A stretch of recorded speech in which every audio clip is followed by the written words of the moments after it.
Hi everyone, welcome to another Fairy Tail Fierce Fight video. Now in today's video I'm gonna do a simple tier list for the PvP section of this game.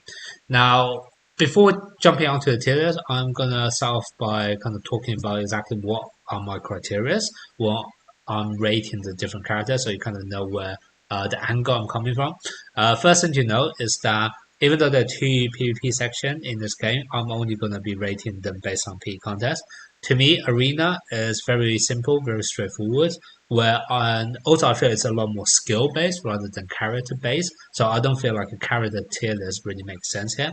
And what I mean by skill based is that because the meta is very concentrated, you always see the same, 5 or 6 characters. It's very easy to figure out their attack pattern, and therefore you should be able to dodge off their skill attack and then just hit them when they are doing their normal attack. And essentially, you ignore like 80% of their damage output because you're dodging off their skills, right? For example, Juvia, someone who is almost like in every single team because everyone get her for free. So everyone have her at 4 star, and some people even have her at 5 star. Normally, she's like the first SSR to be 5 star, etc. So everyone have that. You see Juvia every single time, and it's very easy for you to figure out Juvia's attack pattern. It's always skill 1, then skill 4, then skill 2, skill 3. And what do? You just run around in circle, wait for all 4 of her attacks to be used, and then you start attacking her. So it's very easy to figure out what to do up against every single enemy, and that just basically means, for me, the character strength is like pretty much irrelevant here because it doesn't really matter how good the enemies are as long as you are able to dodge their attacks. Then you can win. Like even with a really crappy character, you can overtake much stronger enemies. So take me for example. I have a 100% win rate after 33 battles, and I'm always attacking people higher than me, and I'm still able to achieve that. So, for example, if you take a look at me, my power level is what 1.17 mil, and then if you take my records, I'm always fighting people higher level than me. Like normally people could have like 1.25, 1.26.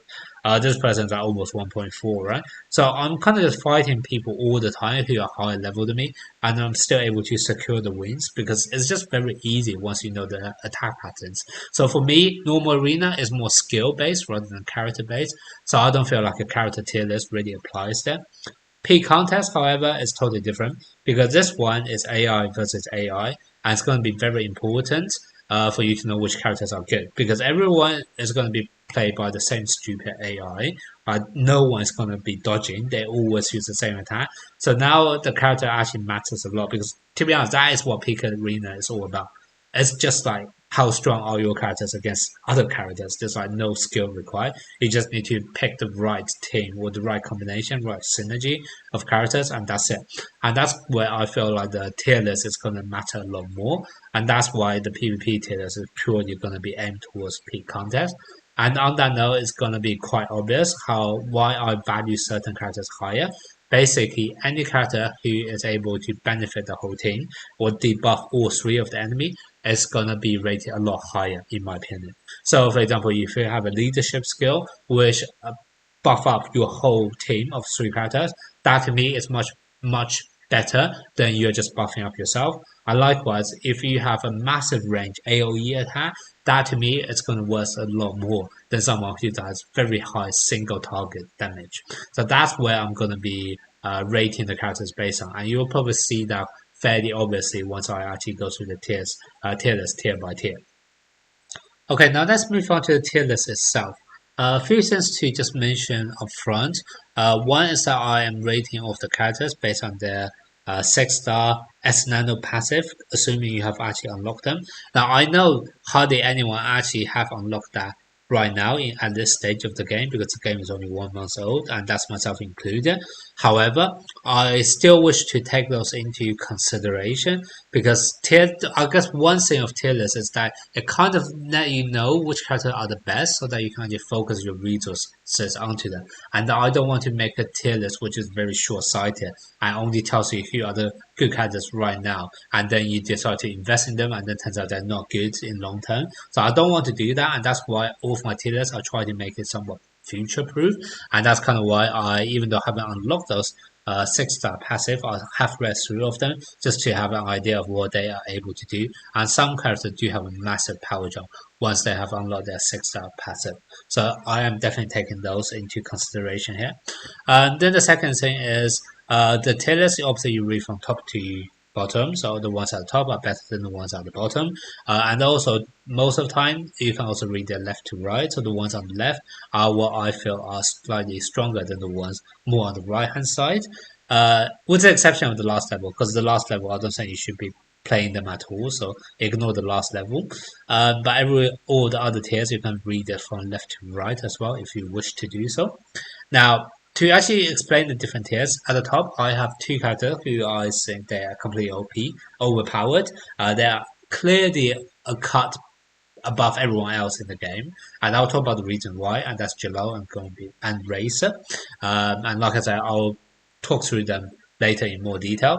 Then the next tier we have what I say the leaders. Now they are very good characters themselves, but they also have very strong leadership skill. And leadership skill is going to matter a lot because essentially you kind of lead the team by choosing them first and then you decide on other characters who have good synergy with them. So that's kind of why I do feel it's very important to have a kind of like this leader section to demonstrate not only they're very good themselves, but they're also very good as a team player. Then I have the next tier who I just said solo. They're very good character. They kind of lack that kind of team synergy though. A lot of time they're just fighting in their lane by themselves, and a lot of time they're able to hold the lane or do very well in their lane. But because they're not really adding value to the other team member of the team, that's kind of why I rated them down in comparison to the two tiers which are above them. And now I have the ones which are sub. Sub some of them are kind of substitute for leaders. Some of them are substitute for solo players. Basically, those are the characters I think. First of all, they're all SR or R, so it doesn't hurt for you to train them up. So just kind of in the future you're not losing out if you do actually put in some resources into them. But in all honesty, vast majority of the time you want to focus a tiny bit more on the tiers above and only use them when you have trouble kind of filling I don't know, a few last members on your teams, etc. But that's kind of how I have decided with all of the tiers in the game right now. Now, unfortunately, it's going to be somewhat more SSR heavy on the top end, and that's kind of why right now you potentially want to dip more into the substitute tier, which is absolutely fine. But eventually, the end goal is that you want to move more higher and higher onto the tier. So, okay, now let's just go through the characters one by one. At the top, Jalal and Racer, they are, in my opinion, undoubtedly the best characters for P contest. Jalal, very strong character when you play him solo, but what makes him absolutely overpowered in P contest is the fact that whenever he takes damage, he bounce back damage to all of the enemies. This is a 3 versus 3 team fight. You taking damage, bouncing back damage to 3 enemies. That's absolutely insane. It's like you are using one character to trade off 3 other enemies. Obviously, the damage you're going to deal to the enemy is not going to be exactly how much you have taken, but just have this ability to do like AoE damage to all of the enemy just makes this absolutely insane.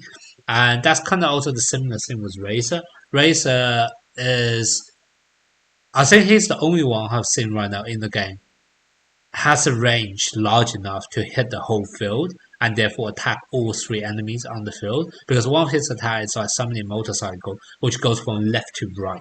But he's not just firing in a vertical line, he actually have attacks which fire from left to right, which is absolutely crazy in peak combat, because that actually means you hit all 3 enemies all at once, and that's actually going to be really, really strong. Not to mention himself, he have a good leader skill, where he increased the, I believe, dodge for his whole team. And also himself, because he has this RNG aspect, he will be dodging a lot, he'll be attacking a lot. Also, his attacking speed is crazy. He's going to buff up his own attacking speed, and that's going to be very strong in peak contest, because a lot of time what happens is that the enemy either is not able to attack you because he's not able to select you, or he will be firing off the attack in a wrong direction because you have already moved to a different direction by the time the skill hits, and that basically makes him really annoying to deal with. Like, it's very difficult to actually hit him. On top of the fact he already have naturally very high dodge rate. So I have actually used him to turn the match around, like literally 1 versus 3. He was literally able to beat all 3 enemy when he was the last one standing. So to me, Razor is absolutely amazing character to have as well. There's a bit of RNG element, which is kind of why I don't think that he's as good as Joel. He's able to make sure he always bounce back damage whenever he's taking hit. But still, when like the fact that Razor can hit everyone on the field with one of his skill, and then the potential to overturn the entire battle 1v3 with a bit of RNG, that's just absolutely amazing. So Razor is definitely up there, in my opinion. Okay, now let's move on to characters who are very good by themselves but also great leader ability. Luxus, increasing attacking speed for the whole team. Needless to say, that's very, very impactful. And obviously, he's a good character himself. Midnight, very good character as well. Able to increase or reduce the cooldown for your whole team once again. That normally means you are able to launch your second skill attack or third skill attack ahead of others, and that basically normally means you are able to kill off the enemy in a mirror match, or you are just able to do a lot more enemy to a lot more damage to the enemy before they're able to respond. So that's just absolutely amazing. So very good ability to have. Ikaruga, slowing down the enemy.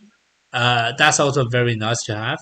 Now it's not gonna be as impactful as kind of just a cooldown reduction or increased attacking speed, because to some sense in PvP you are still kind of needing to be in a close enough distance to the enemy in order to do the attack. However, if you pair Ikaruga with range attacker so that you don't really care about the distance between you guys, then that's going to be very beneficial to you. And also in some sense, if you're actually slowing down the enemy, you can also a lot of time able to change the attack tempo for some of your team members. I think the easiest example I'm going to give you is Razor. Once again, Razor is crazy because he starts the battle using his skill 4. That's just how the AI always treats. He always uses skill 4, which basically he just runs straight into you and past you. A lot of time what happens is the enemy is going to try to launch an attack on you, but when you have someone very fast, by the time that skill hits, the enemy would have already moved past you, and that's going to be very annoying. So if you actually have someone like Ikaruga, it can actually mean the consistency of your task is going to mean a lot more. Luxus is also another very good example. Luxus use skill 4, which in theory should be pulling all of the enemies into a focal point and then hit. But a lot of time what I'm actually able to see is that the pulling mechanism is not very strong. So Luxus is charging up his attack and aiming at a aiming at a spot which is some distance away from Luxus. But by the time Luxus already hit, a lot of the time enemy have already passed you, and therefore enemy kind of just dodge your skill 4, dodge your strongest attack straight away, which is very, very annoying when that happens. So having someone like Ikaruga on the field can slow down the speed the enemy move and make sure your long charging attacks actually land, and that's going to be massive game changer a lot of the times. So that's kind of why Ikaruga is also up there, but it's a bit more situational depending on kind of who do you have on your team. Okay, then next one, Hot Eye. Hot Eye has control immunity. Control immunity is massive in P contest or in any kind of PvP content, because a lot of time control is the first skill people use. So this is kind of massive by itself. On top of that, he also has very strong control ability himself. So that's just a very good character all around it. Cobra. Cobra I was a bit debating on whether like Cobra for me is the worst one out of this. In fact, I'll let me move Cobra to then. What makes Cobra strong is that he does have a leadership skill, which is increasing dodge.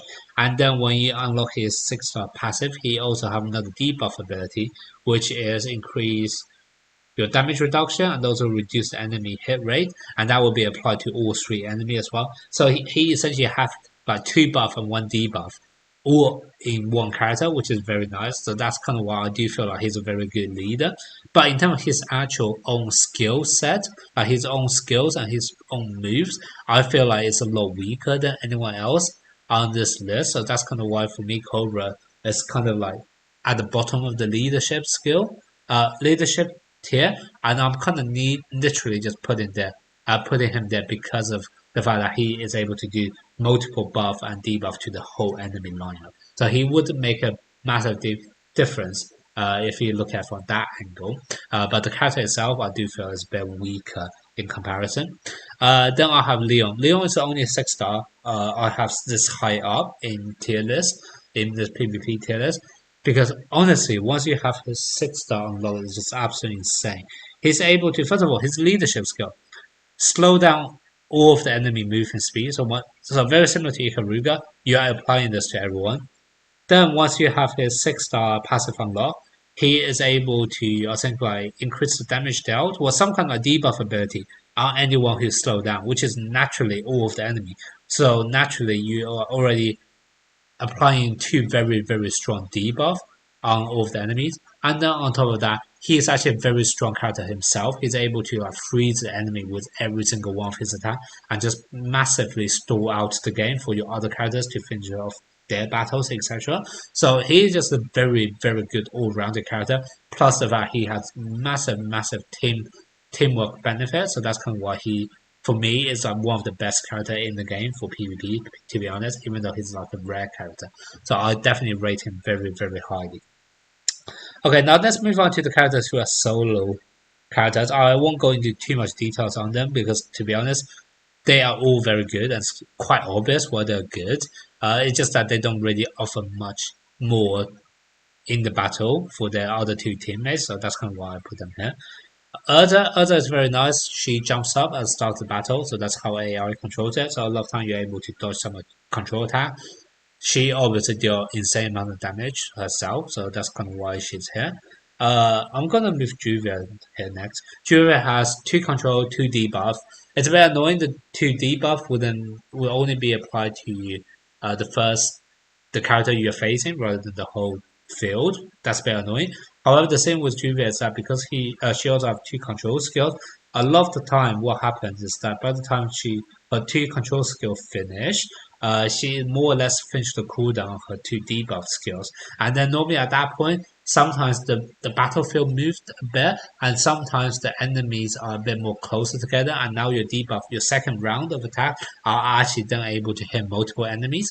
And when Juvia's attack do hit and it's multiple enemies, that's gonna have a devastating effect on the outcome of the battle. But I definitely think she is, an amazing solo character who has the potential to help the whole team. But that's very much RNG based, depending on whether the enemy are a bit more clustered towards kind of the second half of the battle. Then we have Brain. Brain is a few things. He is able to do a really, really, really long range attack that keep on pushing you back. So depending on whether the enemy has some kind of move which is able to negate that, we're also able to hit from far, etc. Otherwise, once Brain actually start off his attack, normally it's going to be a while before you're then able to close the gap and start attacking him. So Brain can work wonders in those situations.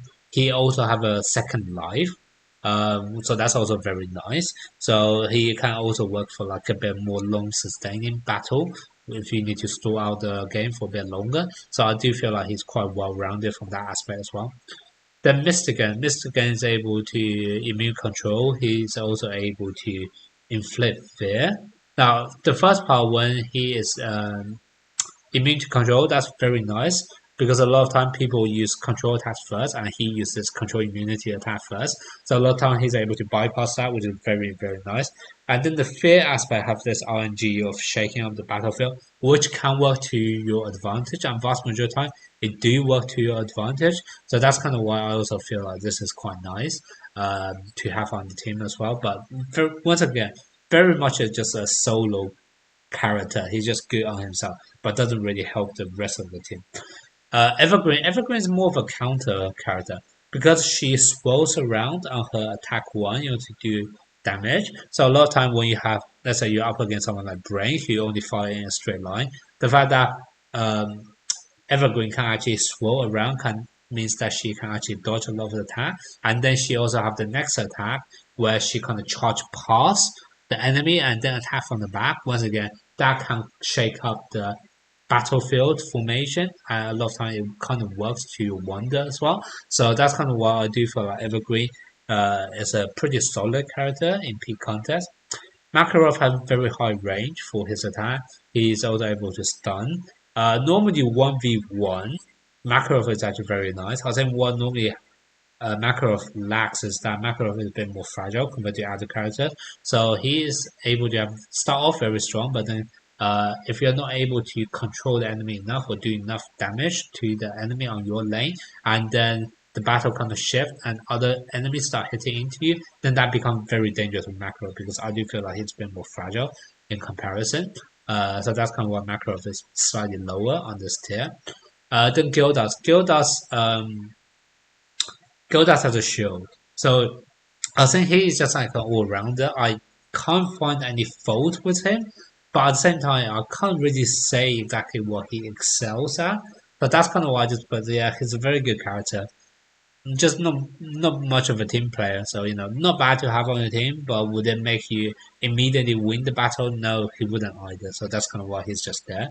Then we have Soul. Soul is able to have very, very long control duration. I think the longest control duration in the whole, like out of all of the characters. I think he is able to like slow down the enemy or imprison the enemy for like 4 seconds or something, which is like ridiculously long.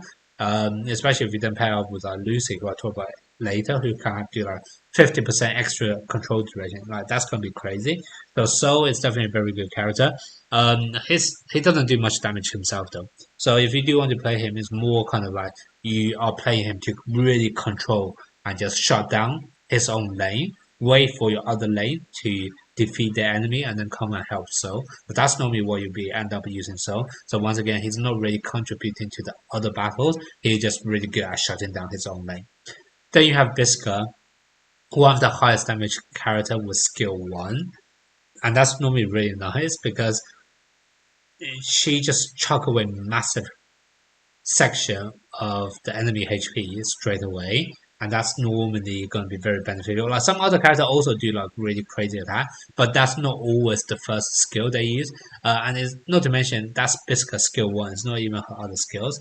Then she has her skill 3, where she kind of like turn around and just kind of shoot out damage all around her, and that can sometimes, depending on where Biska is, like whether she's in the middle lane or the side lane, that can potentially hit into the other enemy as well. So she can potentially help to attack into other sides.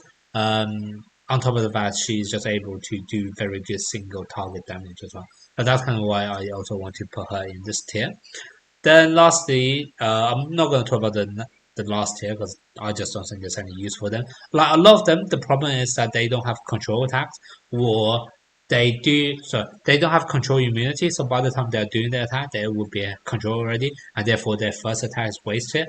Or the saying is that they don't have any control skills themselves, or if they do have control skill, that's not the first attack they use. So when you're actually facing up against an enemy who have control skill, then once again your first skill is wasted.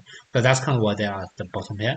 But then the one on the fourth tier, so those are what I call substitute, and those are the ones you probably want to play now if you do not have the SSRs currently trained up to 4-star or 5-star, etc. You probably do want to dip into the subsection. Starting off with the normal Urza. Normal Urza has really strong leadership skill, similar as Midnight. She's okay by herself. I don't think she's outstanding. So I think if you are using Urza, you're more using her for the leadership skill, which is a massive advantage. But the character itself is really lax in comparison to others. So that's kind of why she only falls into the subsection for me. Then you have Wendy. Wendy can heal, which is massive. I think the problem is it kind of depends on whether you have a whole team of evenly leveled up characters, which vast majority of the time you don't. You normally are probably a bit more focused on a few good characters rather than everyone. And what normally happens is that Wendy end up healing the one who is the weakest on your team. And is that really something you want? Like, surely you prefer healing the one who's strongest on the team because they are the one doing the most damage. So even though she's a good healer, like in PvE, she's absolutely amazing. In peak contest, I do feel her value goes down a lot. And then also like in her own lane, she hardly do anything. Like she can do some chip damage, but the damage is not very good. So you're kind of just waiting and stalling for the other two lanes to succeed and then somehow come back to you. But normally at that point, Wendy already took a lot of damage. So I just normally find it just no worse in the end to actually have her on the team. Uh, One honorable mention for Wendy though is that if you are in Guild Clash, which is not strictly PvP, but you are facing against like actual players, their teams, and it's also AI control. Wendy is actually very good there because she can heal, and that basically means, unlike P contest where the same team doesn't battle twice, in Guild Clash the same, or Guild contest, I can't remember the official name, but in those kind of modes, the first team, if you manage to defeat the enemy, the same team then move on to the second one. So having Wendy there, it's actually going to be helpful because you kind of help you to sustain over two battles rather than kind of the saying that once your enemy is already weakened down by enemies. So once your team is already weakened down by enemies team one, then you actually have no chance against team two. Wendy can actually help in those scenarios to make sure you out sustain both of the enemy teams. So she would get a bit of like honorable mention from that perspective of PvP. Then we have Gajo. Gajo has an okay leadership skill, buffing out the physical attack of everyone. So you do want to form like a full physical team, then you can do that. It's not good as Nasu's physical buff as a leadership skill though. So normally you probably want to use Nasu instead as the leader, but Gajo can do that if you really want to. Pure damage wise, Gajo is doing crazy amount of damage. He's just very fragile, so I don't think he's quite as good as the ones at the top, but he's still a very capable character. Then you have Ariel. Ariel has a bit of control himself, which is nice. He also is like the equivalent of Nasu and Gajo in the sense that his leadership skill buff up magic attack. So if you want to form like an all magic team, then Ariel is kind of like your character to set as leader there. Then we have Lucy. Lucy increased the control duration for your whole team. So if you pair it up with someone like Leon, he is able to control enemy all the time. With like Juvia, with Soul, she's gonna help a lot for the whole team. So she's more of a team player. Herself is quite weak. So I think if you are bringing Lucy, you're more kind of helping out your team, but you'll probably be losing your own lane. So be careful of that. Nasu, insane amount of damage, but he doesn't have any control immunity. And that normally means like he's very easy to battle against, and he's also very fragile as well. So he do insane amount of damage, but it's also very fragile that normally people kill off Nasu very quickly. So it's kind of up to you whether you want to do this kind of like high risk, high reward kind of play. Normally, I just don't think it's worth it, but it is something you can try once you have him at 6-star. That is. Gray. Once you have him at 6-star, very very strong character, similar to Nasu. But once again, he's just very much a solo player, not gonna help much for your whole team. So that's kind of why I just feel like it's more worthwhile putting in this section rather than like the higher tiers. Ichia has the ability to heal the whole team. So unlike Wendy, he only healed the one with the lowest HP, and a lot of times that's going to be the weakest member on the team. Ichia actually has the potential to heal your whole team.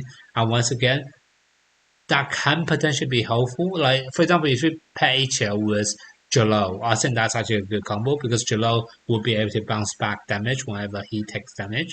And if you have Ichia to keep on topping up that HP, I think that's actually a very good combo. So I can definitely see reasons why you may want to play Ichia for that AoE healing ability. So that's kind of why I think he's actually worth considering. And then last one, Erigor. Erigor is just like pure damage. Like I was almost tempted to move Erigor down.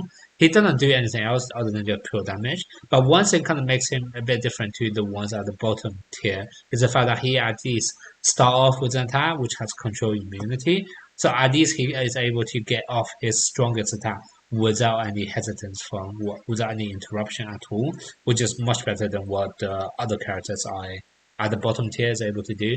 So I think purely on the virtue of that, the fact that you can guarantee a bit of a damage at the start of the battle, I think Erigor is okay if you need like a DPS on your team as a substitute.